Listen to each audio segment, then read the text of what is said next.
Bueno, vamos a dar una exposición acerca de lo que es la lógica demostrativa. Vamos a ser muy breves, hay que dar una introducción, la necesidad de nuestra lógica, así como axiomas que se ocupan en la lógica demostrativa. Entonces comenzamos.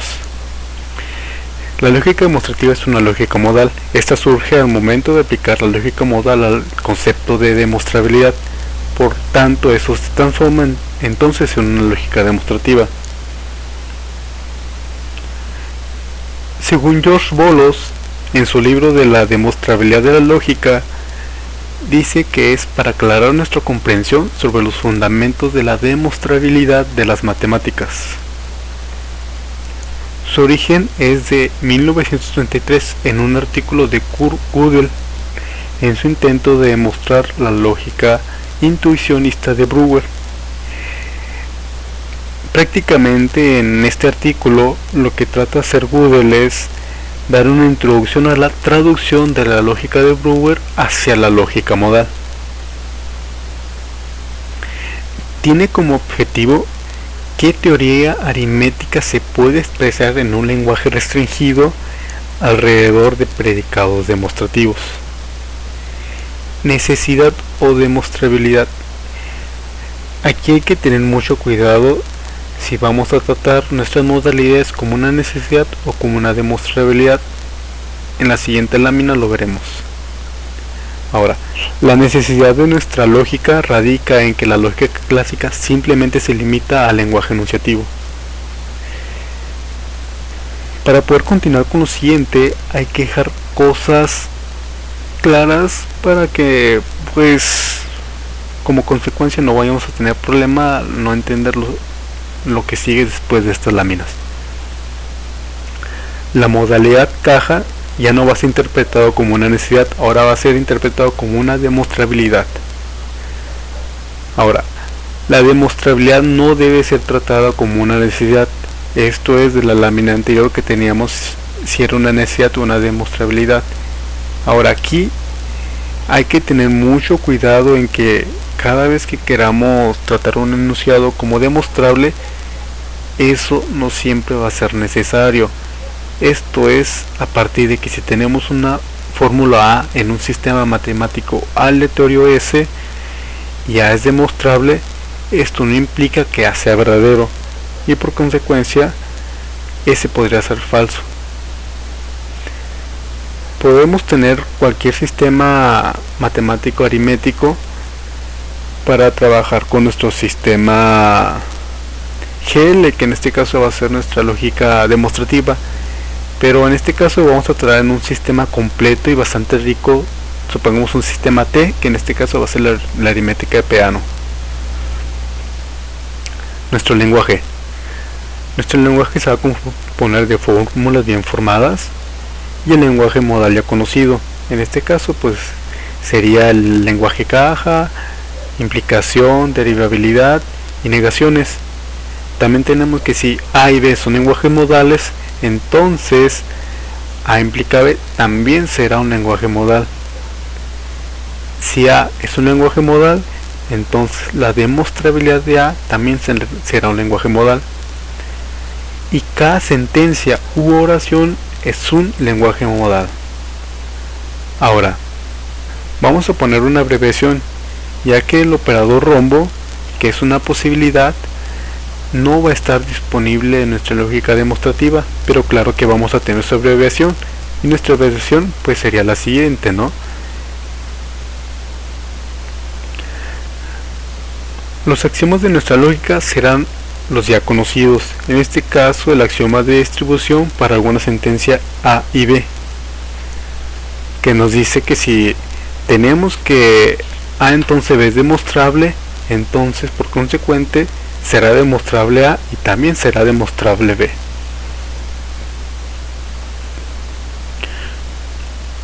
Hay que ver qué axiomas tenemos en nuestra lógica demostrativa. Vamos a ver que un sistema es normal si tiene todas las tautologías, axioma de distribución y es cerrado bajo las reglas de inferencia, modus ponens, necesidad y sustitución. tenemos algunos sistemas bien definidos, que en este caso son el sistema K4, B, T, S4, S5 y GL, que más adelante los vamos a definir como qué axioma le pertenece a cada sistema bien definido. Para eso vamos a mencionar el axioma 4, que nos dice que si A es demostrable, entonces será demostrable que A es demostrable. Este axioma es del sistema K4 y este axioma 4 está bien definido en GL. Por lo regular llamamos GL como nuestra lógica proposicional demostrativa. Vamos a dejarlo claro para que más adelante no tengamos algún problema con algunas definiciones. Ahora, GL resurge como que de GL se deriva la demostrabilidad de que si A es demostrable, entonces A es demostrable. Esto es a partir del axioma 4.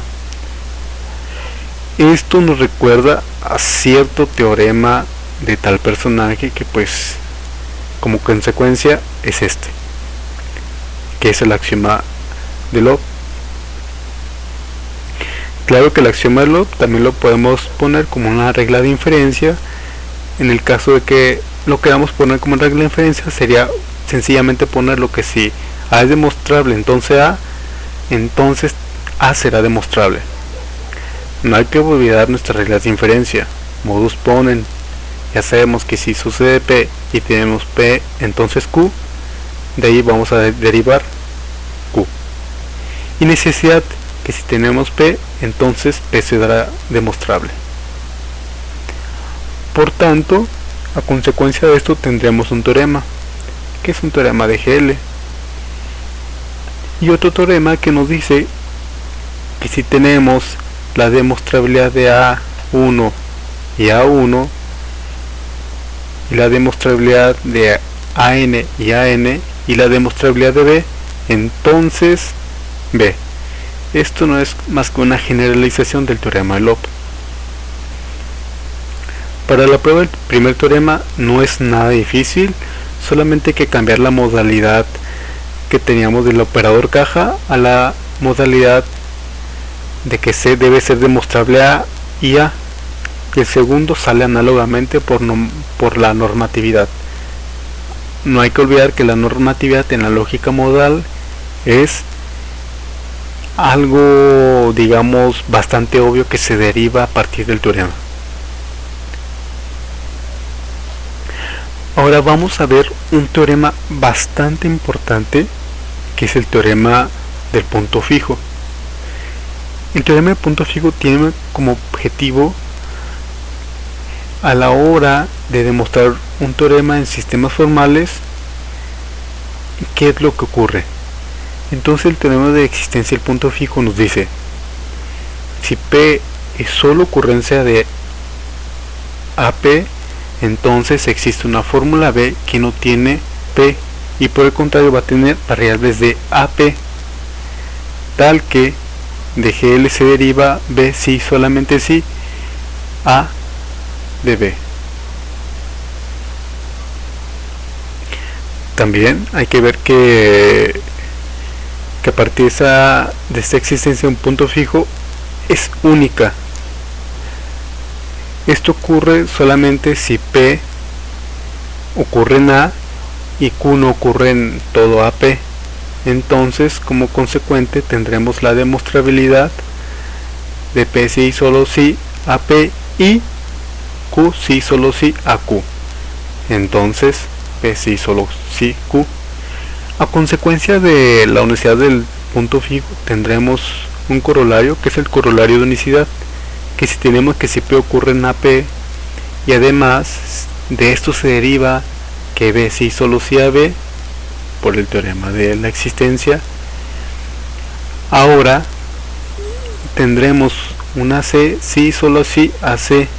Por tanto, de esto se va a derivar B sí solo sí C.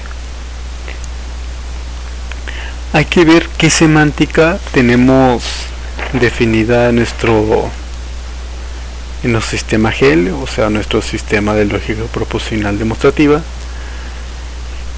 Como en nuestras lógicas modales, nuestra lógica obviamente tendrá una semántica rica y bien definida.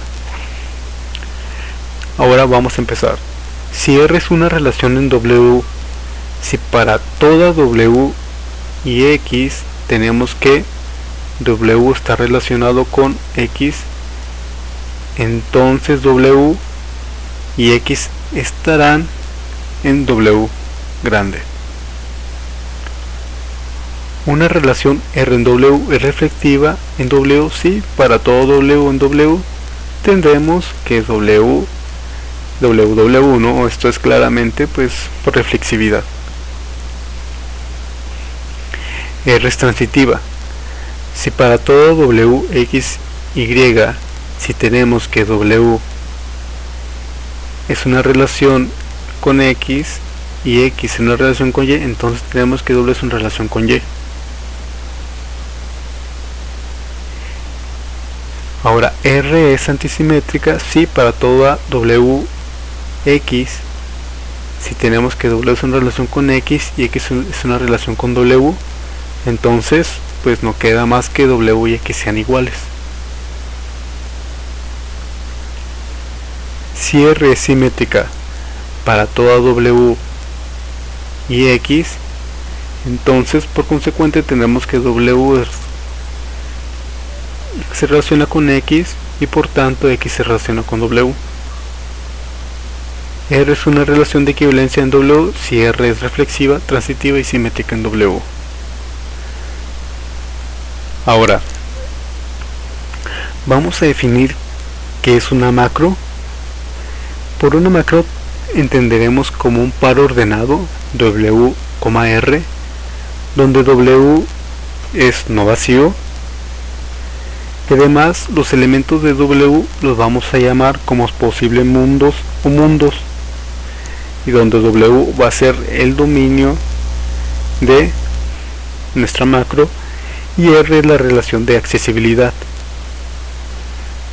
R es una relación de W, como lo estamos viendo. Ahora, ¿qué pasa si agregamos una valoración V en W, donde V va a asignar a cada valor de verdad para cada variable proposicional de cada mundo que esté en W? Entonces, a consecuencia de esto vamos a tener un modelo, que un modelo es W, R, V.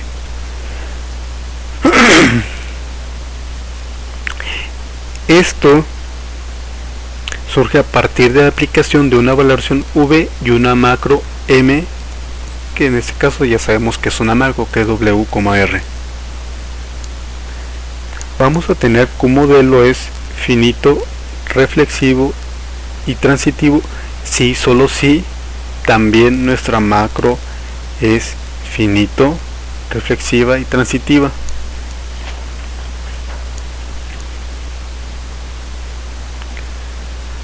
Ahora vamos a ver por qué nuestra lógica proposicional demostrativa y la aritmética de Peano se llevan bien. Desde que nuestra lógica proposicional demostrativa fue formulada, los investigadores siempre se preguntaron si era adecuado para todas teorías formales, en este caso una teoría rica T, que quedamos que iba a ser la aritmética de Peano, es que si GL prueba todo acerca de la noción de la demostrabilidad, que puede ser expresado en un lenguaje modal proposicional y se puede probar en PA, o deben añadirse más principios a GL. Para hacer esta notación de adecuación más precisa, pues es cuando vamos a definir una realización, que la podemos llamar realización, traducción o interpretación. Esto es una función f que para cada átomo de proposiciones de la lógica modal le vamos a asignar un sistema de nuestra aritmética. Entonces tenemos lo siguiente, que si aplicamos f a una negación, como consecuencia vamos a tener una negación. También esta función de realización obedece la linealidad, esto es que si aplicamos f a entonces b, como consecuencia tendremos f de a entonces f de b. Ahora, la demostrabilidad se va a traducir bajo la aplicación de f como prop. Entonces, si aplicamos f a una demostrabilidad b, tendremos como consecuencia prop f de b.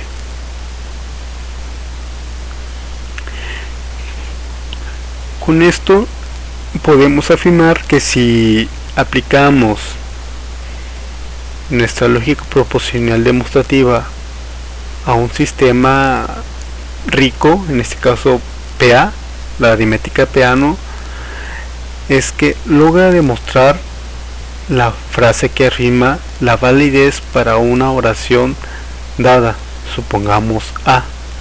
Entonces A va a ser demostrable en la aritmética de Peano.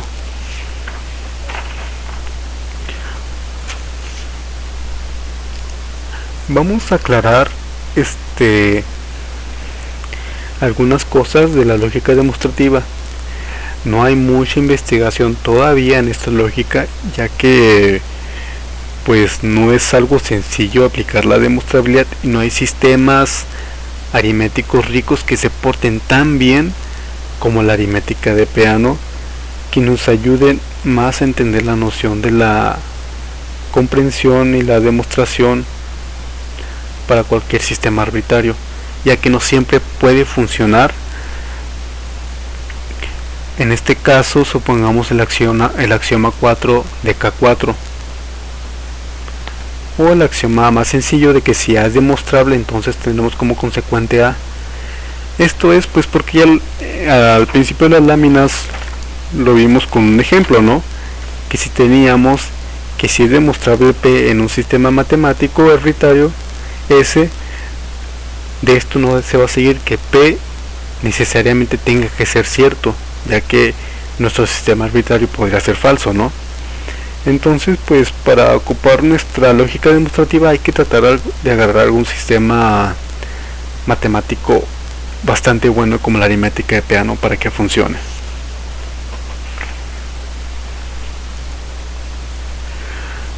Conclusiones. Nuestra lógica demostrativa es útil para dejar clara la noción de demostrabilidad. Como ya dijimos, A podría ser demostrable en un sistema S bien definido y S podría ser falso para un sistema aleatorio, ¿no? Entonces hay que tener cuidado con la noción de demostrabilidad y en qué sistema S estamos trabajando.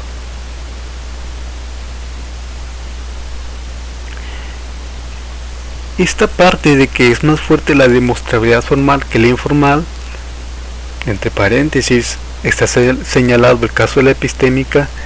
Esto es de que la lógica demostrativa tiene principios muy diferentes a otras lógicas modales, incluso las que tienen un propósito aparentemente similar con el de la lógica demostrativa. En este caso, pues, como está señalado,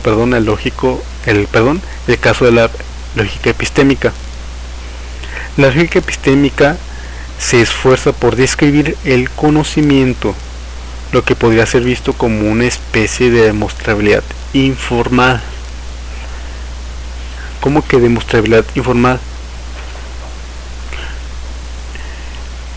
Pues no hay un axioma en la lógica epistémica que diga que la demostrabilidad sea una necesidad. Y ahora, nuestra lógica demostrativa captura la demostrabilidad en las teorías formales de la aritmética, por lo que la demostrabilidad formal es más fuerte, más fina, digamos también más precisa y mucho más que la verdad y el conocimiento. En este caso, pues no nos lleva, digamos, a la autorreferencia en el ámbito de la demostrabilidad, ya que esto no conduce a paradojas, ¿no? Sabemos que autorreferencia nos referimos pues a una frase que se refiere a sí misma, ¿no? En este caso podría ser la frase mentirosa, de que si tenemos una oración que no es cierta, pues estás afirmando que esa oración que estás leyendo no es cierta, ¿no? Por tanto podría ser falsa, que simplemente son paradojas que en la lógica demostrativa no funcionan. Ahora, en lugar de ello, la lógica demostrativa se ha llevado algunos de los resultados más importantes de nuestras matemáticas. En este caso, siempre va a haber mayor precisión al momento de demostrar. Y como dijimos, lleva resultados muy finos de las matemáticas, en este caso como el teorema de la completitud de Gödel o el teorema de la completitud para la aritmética de Solovey. Por mi parte es todo, espero haya quedado claro y pues cualquier duda estamos a la orden. Gracias.